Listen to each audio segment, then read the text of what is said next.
It's hard for us all to accept the fact that our roles and responsibilities are changing rapidly. In fact, if you've seen the most recent roles and responsibilities from your main client in the Woodlands here, you may be astounded.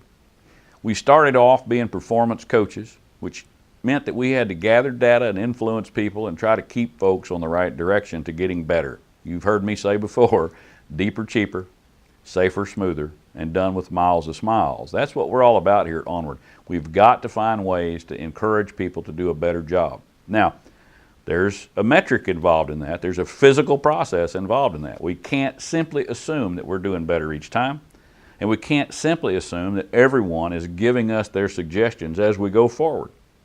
Hence, and you may have heard this many times, the Onward Rig Representative is responsible for after-action reviews. Well, all an after-action review is to say, what was it we intended to do in the first place? What did we actually do? And how did it turn out? Did we get what we were after, or did we fail to get what we were after? Did we learn something along the way? Well, all this seems a little bit unstructured, and I know that structure is the S word around here that people know that I don't particularly like. But you also need to have some framework in which to work. So, an after-action review can be as simple as taking a form, which is an Onward form available to you now, taking a form and just going down the line and filling it in.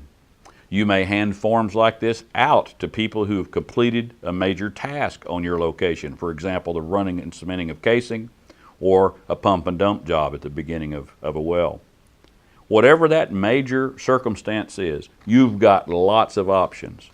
Maybe you fill this out yourself after having wandered the rig and interviewed the critical players. Maybe you gather up the service company folks just as they're ready to pack their bags and leave, and you have a 5-minute one of these with them. What would you like to see repeated? What is it you don't want us to ever do again?